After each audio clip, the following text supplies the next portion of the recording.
Hello, thank you for joining me today for a short overview of the Digital Humanities Advancement Grants Program offered by the Office of Digital Humanities at the National Endowment for the Humanities. My name is Sheila Brennan, and I'm a Senior Program Officer in ODH, and I will be representing my colleagues on this recording to talk about the upcoming 2021 program.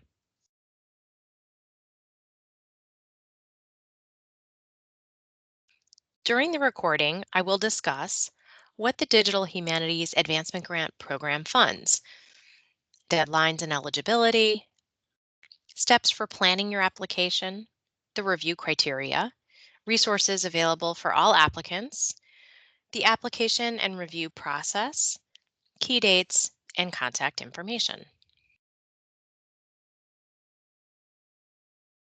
The Digital Humanities Advancement Grants Program, or DAGs, as I will call them in this recording, supports innovative, experimental, and/or computationally challenging projects at different stages throughout their life cycles, from early startup phases through implementation and sustainability.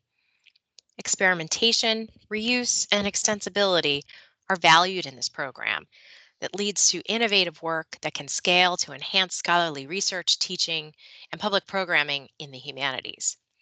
Proposals are welcome from any subject area across the humanities.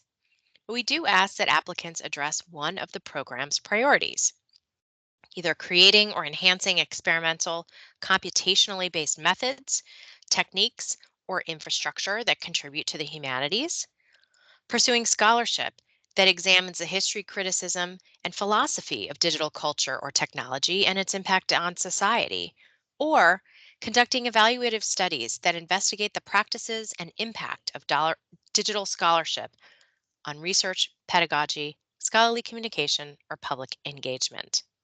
We are pleased again that this year we are partnering with the Institute of Museum and Library Services to support some DAG projects that further IMLS's mission to advance, support, and empower America's museums, libraries, and other cultural heritage organizations. The Digital Humanities Advancement Grants Program began in 2017, which combined the original DH startups and implementation grants into one program. Since then, ODH has funded 114 DAG projects. To learn more about those projects, follow the links in the PDF of the slides we have posted, which will take you to the NEH public database of funded projects, as well as another link to the white papers written by all past ODH awardees. For the 2021 deadlines, we anticipate funding approximately 12 to 15 grants per deadline that will equal roughly $2 million per competition. Speaking of deadlines, in 2021, we are accepting applications for two funding cycles, one on January 15th and the other on January 24th. Only U.S. and territorial institutions are eligible to apply or to receive sub-awards from another American institution. Another item to note for the DAG program: individuals may only serve as a project director or co-director for one application for the DAG program per deadline. If you are an independent or individual scholar, you are eligible to apply for fellowships in the NEH's research division. Before you start your application, we want you to do a quick check to be sure you're in the right grant program. ODH remains the home for funding experimental, innovative digital methods, software, and infrastructure projects, as I mentioned earlier. But there are multiple options for funding digital humanities work across the NEH. And in fact, each division funds digital humanities work in some form. Linked in the slide is a blog post designed to help you navigate the options for funding digital humanities at the NEH. For example, you may want to design a digital humanities undergraduate major, an interdisciplinary curriculum, That kind of development is funded in the Division of Education in their Humanities Connections program.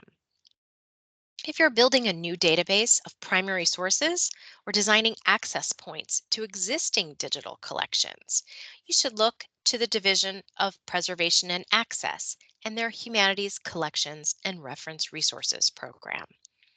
If you're designing a website, a VR experience with a strong storytelling element for public audiences, for example, look to the Division of Public Programs and their digital projects for the public. If you're involved in a collaborative research project with individuals inside your own institution or at another or both, and if that project is steeped in digital methods or will be producing a scholarly digital project publication, look to the collaborative research program in the research division.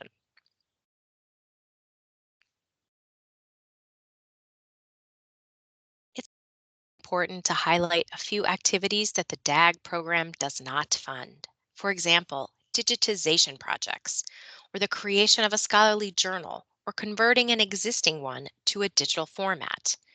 Undergraduate or course development is not funded through DHAGs, nor are recurring or established conferences or professional meetings.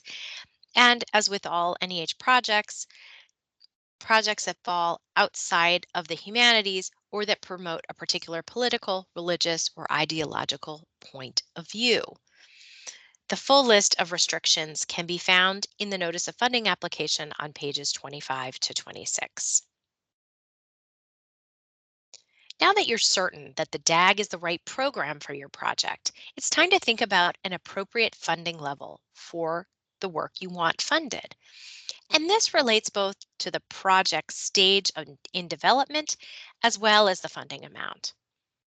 Level 1 awards, which are up to $50,000, are designed to fund small projects that are experimental, maybe even risky or very risky, that involve early stage research and development, very small prototypes. There could also be a large convening on an issue of interest across digital humanities. We also fund projects at the level 1 stage that are preparing to revitalize an aging digital humanities project. I recommend that you read the linked blog post that contains some tips for writing strong level 1 applications. Level 2 awards are up to $100,000, are intended to fund projects that have completed a planning or exploratory phase and will develop working prototypes or code, sample datasets or models, methodological workflows, and or documentation by the end of the grant period. Level 3 awards are our largest awards, and they can be up to $325,000 for up to 3 years. These awards fund the scaling up and expanding of established projects that have a demonstrated track record of success, a strong user community, and strong demand for the project's outputs. These should be the least risky projects. These are our sure things. Level 3 applicants also have an opportunity to apply for an additional $50,000 in federal matching funds if you pledge to raise the same amount of money from third-party sources. That means funding that comes from outside of your institution. Don't worry, we don't have any quotas for a specific number of projects that we fund at each level. We want to fund great, innovative work, so please select the stage that matches your project best.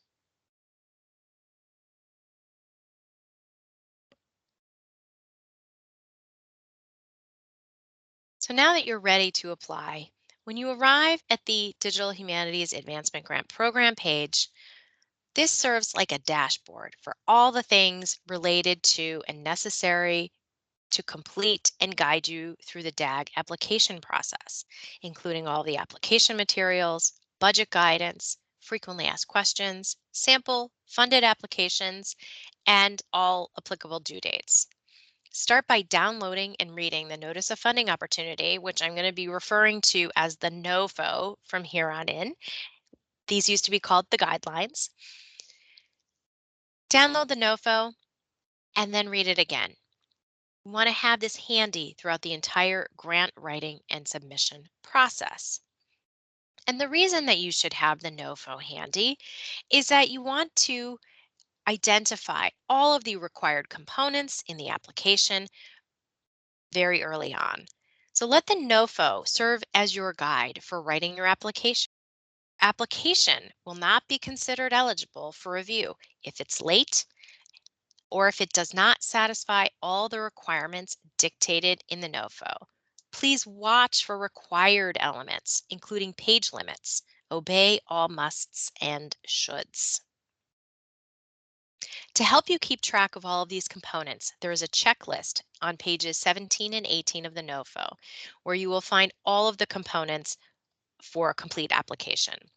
You will see that some items are grants.gov forms, while other are PDF attachments.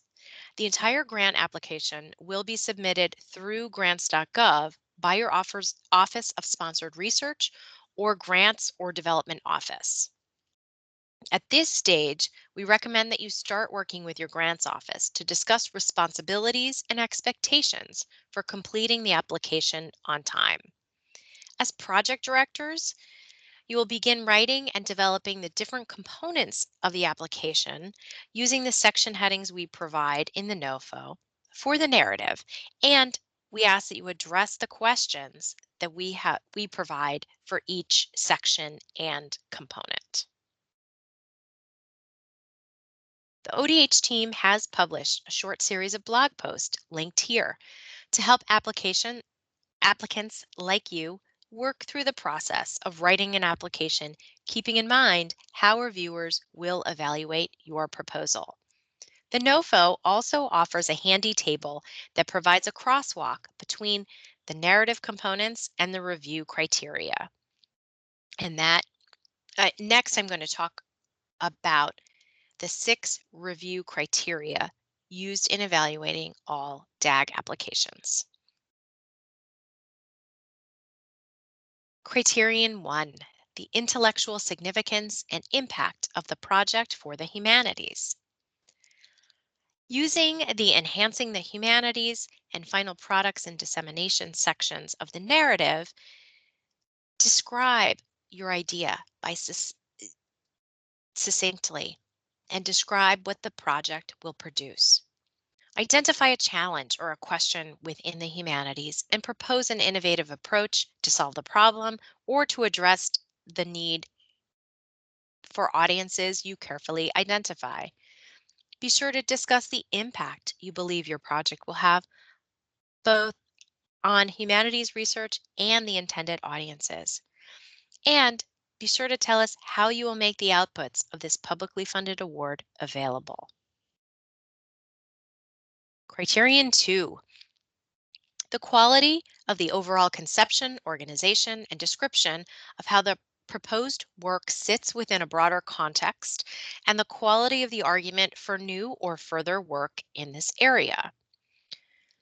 The environmental scan section of the narrative should make it clear that you are aware of work being done across the digital humanities and should explain how this proposed project contributes to, complements, and advances work already done in the field.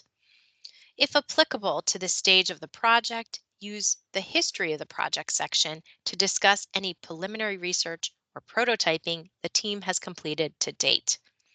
Remember to write clearly and concisely throughout the narrative so that reviewers can understand both your argument and the activities proposed. Leave out any jargon that might be specific to your specialty subfield, as well as undefined technical terms.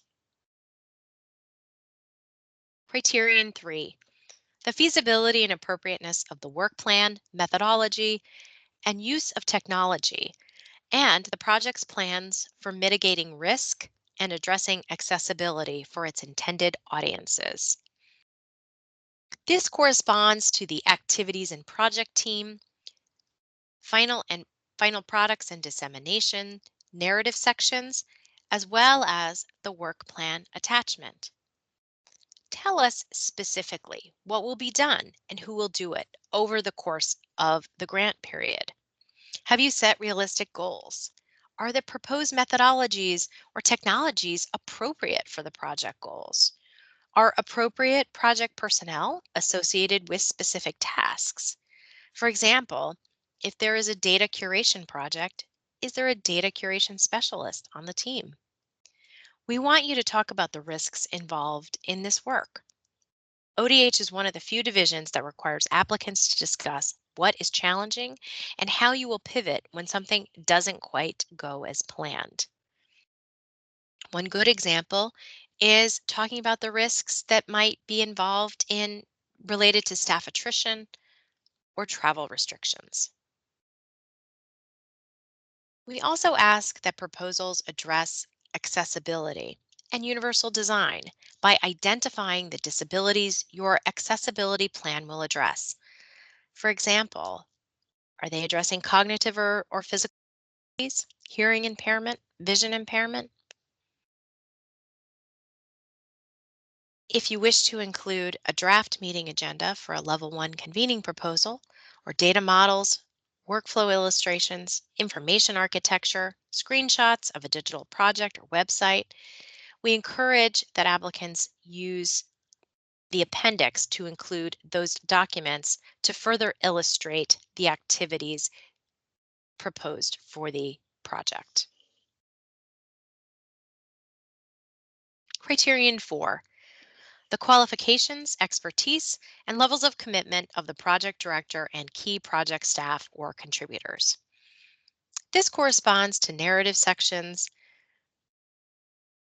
of the activities and project team, the work plan attachment, the biographies attachment, and letters of commitment, if applicable.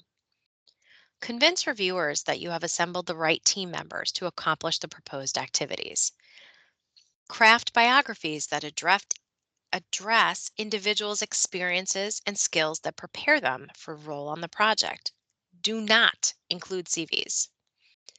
In the activities and project team section, be sure to discuss all persons directly involved in the proposed project and whether or not their salaries will be paid with requested grant funds, including advisors. When roles are identified without a named staff member, which is allowed, be sure to include a position description in the biographies attachment that adequately identifies appropriate skills and experiences needed during an individual to fill a specific role. This year, in the activities and project team section, we are asking all applicants to describe how the project will support and benefit all project staff, whether it's through mentoring, project-based learning, or other activities during the performance period.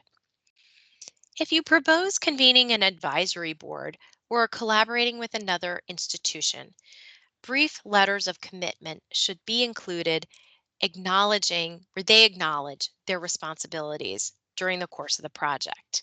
Do not, however, include letters of support. We are no longer accepting support letters. Criterion 5, the reasonableness of the proposed budget in relation to the proposed activities, the anticipated results, products, and dissemination. So this criterion corresponds to multiple sections of the narrative, including activities and project team, final products and dissemination, and the work plan attachment, as well as the research and related budget form and the required budget justification attached to that budget form. Reviewers will be asking, does the budget align with the project's overarching goals and specific planned activities? Are adequate resources allocated for project staff relative to the accompanying tasks? If students or interns are involved in the project, are there mechanisms for ensuring their efforts are compensated appropriately? For level 3 projects requesting matching funds, you'll want to clearly identify the activities covered by the matching funds. Use the budget justification to discuss any institutional policies regarding compensation, fringe rates, allowable time for project directors, or percentage of time required for course buyouts, and any other contextual information that will help reviewers understand your budget choices. Finally, criterion 6, the quality and appropriateness of project plans for data management, and if applicable, sustainability. This corresponds to Attachment 8, the Data Management Plan, and for Level 3 applicants, Attachment 9, the Sustainability Plan. Every application needs a data management plan. We recommend that applicants consult with a librarian, a data specialist, or preservationist at your institution about managing data and planning sustainable practices. Reviewers are looking for applicants to address the following questions. Does the application demonstrate an understanding of the types of data produced for the project? Are there adequate plans and personnel identified on the project for preserving, managing, and sharing data, including beyond the period of performance? Reviewers will want to hear about any ethical issues related to the data generated or collected, and if an institutional review board approval is necessary. For Level 3 projects, have applicants demonstrated an understanding of the project's long-term needs? And are there sufficient plans to ensure the sustainability of the project? Discuss its life cycle. Sample data management plans and sustainability plans are available in both the sample applications on the program resource page, and multiple sample data management plans are linked on this slide.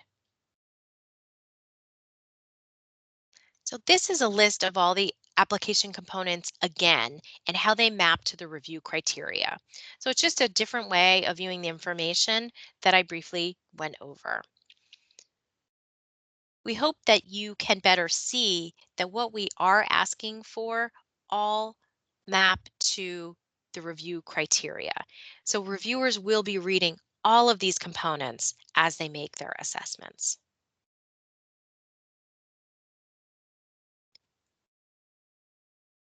Ooh, I want to highlight a couple of things and a couple of changes for those of you who have applied for DHAGs in the past. The work plan is now a separate attachment. This is a more detailed work plan and can include any kind of schematic like a Gantt chart.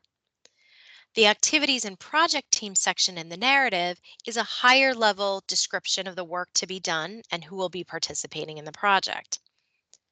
Because a detailed work plan is now a separate attachment, Level 3 narratives are now limited to 8 pages. All DHAG applications will now require the research and related budget form, which I mentioned earlier.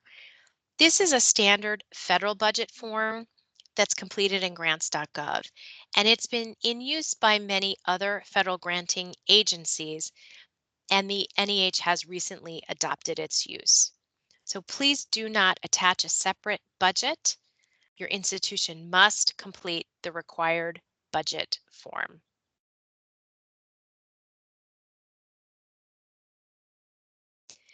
We have provided a number of resources to help you write your applications. We have a few sample funded applications available. We offer frequently asked questions. We have a blog series that's linked to and accessible from the ODH homepage, as well as this recording and the slides. Here are a few tips and reminders. Remember, follow all of the directions, adhere to required elements, and that includes page limits, font sizes, all musts throughout the application. Please write clearly and concisely for a general audience. Write for someone outside of your field with no knowledge of your project. And that includes avoiding jargon and overly technical language. Also remember this is the NEH, so humanities significance is always key. Design a feasible project with a reasonable budget. This is public money, and we take that very seriously at the NEH as stewards of that money. Demonstrate knowledge of the field. You might be new to digital humanities, but DH isn't new, and your reviewers know that too. Don't skimp on the data management plan. Reviewers will notice, and they are looking. for details and knowledge combined in that data management plan. And also, we ask everyone to be realistic about the life cycle of your project.